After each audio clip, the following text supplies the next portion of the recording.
today we are going to start a new topic, that is how to balance the chemical equations. Chemical equations को कैसे balance करेंगे within 10 minutes. But ये हम लोग fastly आज सीखेंगे कि इक्वेशन को बैलेंस कैसे किया जाता है, और ये जो वीडियो रहेगी उन सबके लिए ही हेल्पिंग है जो बच्चे 10th, 11th, 12th में है, या फिर नीट जेईई एलिक्स के लिए अपने आप को प्रिपेयर कर रहे हैं. मीन्स दैट कोई भी आपका ऐसा एग्जाम जो रिलेटेड टू साइंस होगा उसमें ये इक्वेशंस को बैलेंस करना बहुत ही ज्यादा नेसेसरी होता है. तो ज्यादा टाइम वेस्ट करते हुए ना हम लोग स्टार्ट करेंगे. सबसे पहले हम लोग एक एग्जांपल लेंगे, जैसे CH4. CH4 is a methane gas. इसको हम लोग क्या बोलते हैं? मीथेन. It's methane gas. और इसको हम लोग बायोगैस का भी नाम दे देते हैं, ठीक है, बायोगैस. तो प्लस O2. अब यहाँ पे मैंने जो O2 लिखा है, this is represent the air, ठीक है, कि मीथेन गैस को एयर में हम लोग रिएक्ट कर रहे हैं, ठीक है. वैसे केमिकल इक्वेशन कैसे होती है बच्चे? रिएक्टेंट जो है, रिएक्टेंट क्या देता है? आपका प्रोडक्ट देता है, ठीक है. रिएक्टेंट हमेशा क्या देगा? प्रोडक्ट देगा, तभी केमिकल इक्वेशन बनती है. अब सबसे पहले हमारे पास जो क्वेश्चन है, पहले मैं इसको कंप्लीट कर लेती हूँ. When the methane gas react in the presence of air, या फिर आप ऐसे भी बोल सकते हो कि when the methane gas react with the air to get carbon dioxide plus water. This is a carbon dioxide and this is a water. So here I write carbon dioxide. तो ये कार्बन डाइऑक्साइड बनेगी और क्या बनेगा साथ में? Water बनेगा. तो कार्बन डाइऑक्साइड एक गैस है, तो मैं जी यहाँ पे लिख दे रही हूँ. और हाइड्रोजन क्या, वाटर क्या होता है? लिक्विड फॉर्म में, तो L, ठीक है. ये स्टेट्स होती हैं जो 9th क्लास में आप लोग सीख के आते हो already. G represents the gases state, L represents the liquid state, and here again oxygen. Oxygen क्या होती है? Gas, and methane is also gas. तो यहाँ पे जैसे मैंने राइट किया है, reactant gives to product, means that सबसे पहले क्वेश्चन क्या आता है हमारे पास कि हमें इक्वेशन को बैलेंस करने की नीड क्या क्यों पड़ी. ये भी तो इक्वेशन कंप्लीट ही है, हम इसको भी तो केमिकल इक्वेशन बोल ही सकते हैं. But the thing is necessary. Why the need to balance the chemical equation? Equation को बैलेंस करने की नीड क्यों पड़ी थी, ठीक है. तो उसके लिए मैं आपको क्लियर कर दूं. आपने 9th क्लास में एक लॉ सुना होगा, लॉ ऑफ कंजर्वेशन ऑफ मास, कि मास को ना तो किसी इक्वेशन में हम लोग क्रिएट कर सकते हैं, ना ही उसको डिस्ट्रॉय कर सकते हैं. तो यही बिग पॉइंट है इक्वेशन को बैलेंस करने का. क्यों नीड पड़ी थी? To satisfy the law of conservation of mass. जो हमारे पास लॉ गिवन है, जब गिवन होती हैं जो लॉ, उनको प्रूफ करने के लिए कुछ ना कुछ स्टेटमेंटल चीजें दी जाती हैं. उसी के बिहाफ पे केमिकल इक्वेशंस दी गई थी और उसको बैलेंस करने की नीड पड़ी थी.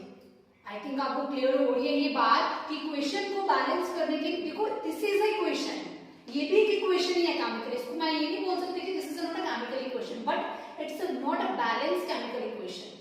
अगर आप ऐसे लिख के आ दे रहे हो तो ये इक्वेशंस आपकी रॉन्ग जाएगी, क्योंकि बैलेंस करना नेसेसरी है. क्यों नेसेसरी है?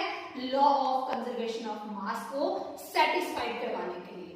हमें लॉ ऑफ कंजर्वेशन ऑफ मास को सेटिस्फाइड करवाना. अगर मैं अभी इसका मास कैलकुलेट करूंगी ना, रिएक्टेंट साइड का और प्रोडक्ट साइड का, तो ये इक्वल नहीं आएगा. और जब आफ्टर बैलेंसिंग में कैलकुलेट करूंगी तो वो इक्वल आ जाएगा आपके पास. फटाफट से कर ही लेते कैलकुलेट. देखिए सी, यहाँ पे एटॉमिक मास कितना होता है? 12 प्लस हाइड्रोजन 4, एटॉमिक मास 1, तो 12 प्लस 4, तो ये आ गया आपके पास 16. आगे प्लस का साइन है, तो यहाँ पे ऑक्सीजन 2 इंटू ऑक्सीजन का एटॉमिक मास 60, डबल करते हैं ना, एटॉमिक नंबर 8 है, 8 का डबल हमारे पास कितना आ गया? 16. तो हियर 32, तो हमारे पास कितना आ गया? 8 and 4, 48 in the reactant side. And here देखिए प्रोडक्ट साइड कार्बन के भी 12 प्लस 2 है इनटू ऑक्सीजन का मास 60, तो 12 प्लस 32, अगेन प्लस का साइन है बीच में. अब वाटर के लिए, सॉरी हाइड्रोजन के लिए 2, एटॉमिक मास 1 प्लस ऑक्सीजन यहाँ पे एक ही है, तो 16. एटॉमिक मास को यूज करते हैं ना, प्लस 2 प्लस 16. हियर 44 प्लस 18, तो here is 262.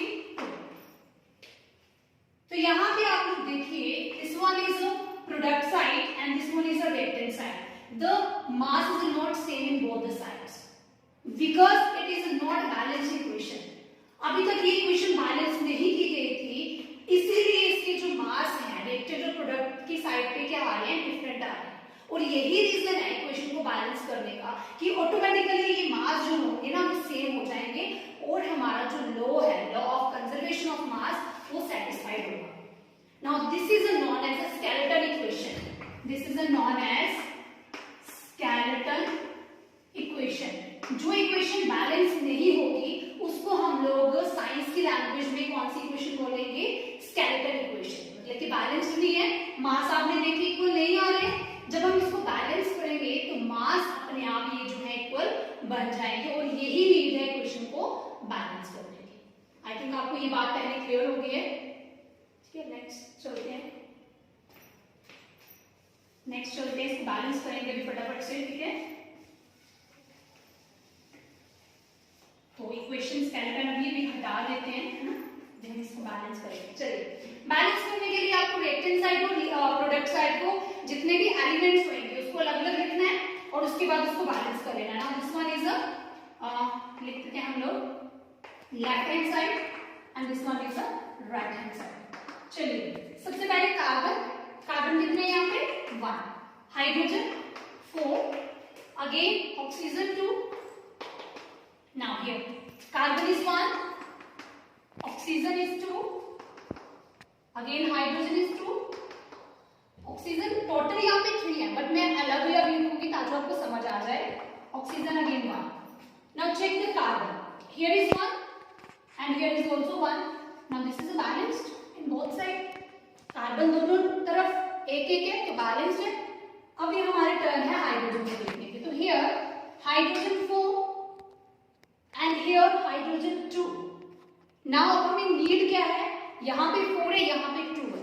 तो बच्चे एक चीज का ध्यान रखना है आपने कि आप लोग जो चीज ज्यादा है उसको कम नहीं कर सकते, जो कम है उसको ज्यादा कर सकते इक्वल करने के लिए। मैथ्स में भी आप करते हो ना हीट एंड ट्रायल मेथड लगाते हो, तो यहाँ पे आपके पास जो 4 है उसको कम नहीं करना आपने, क्योंकि अगर आप यहाँ पे 4 को कम करोगे तो मीथेन गैस तो रहेगी नहीं, वो कुछ और बन जाएगा।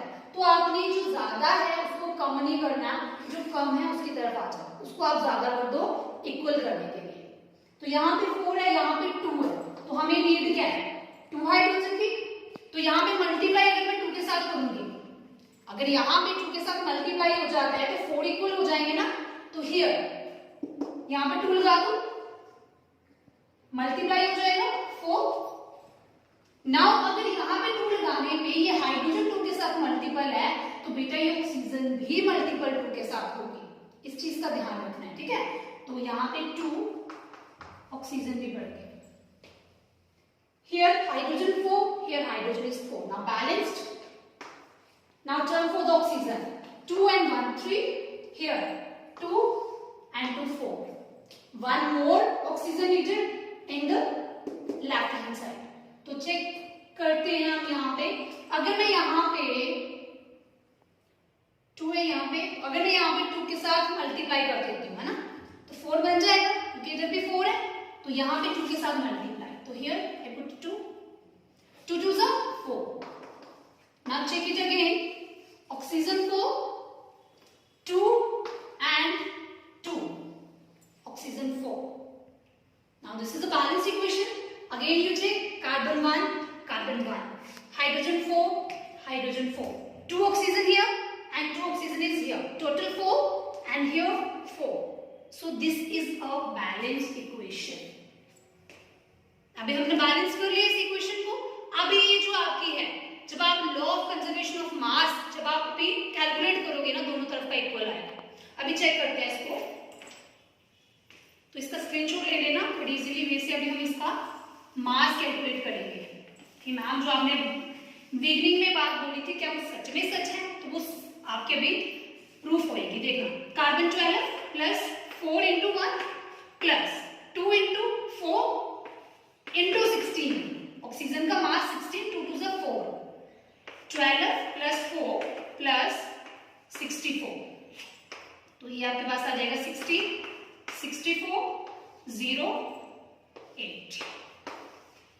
Here कार्बन 12 प्लस ऑक्सीजन के लिए 2 है इंटू 60 प्लस 2 2 जा 4 इंटू 1 प्लस ये ऑक्सीजन के लिए 2 इंटू 60. जब भी आपने अगला एलिमेंट लेना होता है ना एटम लेने में तो प्लस का साइन आता है बीच में, ये तो आपने 9th में सीखा होगा ना. 12 प्लस 32 प्लस 4 प्लस 32, तो यहाँ पे 4 प्लस 6 3, तो 0 7 and 8. तो here 80 and 8. The mass is conserved in the both side. Here is the reactant side and here is the product side.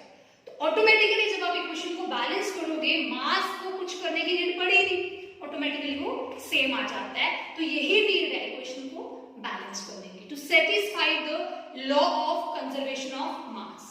तो आप चेक कर सकते हो किसी भी इक्वेशन को जब आप बैलेंस कर लेते हो, आपको लगता है कि ये इक्वेशन बैलेंस हो गई है, लेकिन फिर उसका मास कैलकुलेट करने पे अगर वो इक्वल नहीं आता है, that means your equation is not balanced. अब जैसे ये इक्वेशन मैंने बैलेंस किया, मास को चेक किया, 80 80 बोथ साइड आ रहा है. Now this is balanced equation. I think आपको इजीली क्लियर हो गया है कि how to balance a chemical equation and why हम इक्वेशन को बैलेंस करते क्यों हैं. कोई भी चीज सीखनी है ना, पहले कुछ इसका पता करो कि कर क्यों रहे हैं, है ना. कोई भी चीज हम पढ़ रहे हैं, पढ़ क्यों रहे हैं, अच्छे इंसान बनने के लिए, जॉब लेने के लिए, सक्सेसफुल पर्सन बनने के लिए, है ना. तो वैसे ही अगर इक्वेशन बैलेंस करना हम सीख रहे हैं तो क्यों सीख रहे हैं, ठीक है, क्यों इसकी जरूरत पड़ रही है, तो लॉ ऑफ कंजर्वेशन ऑफ मास को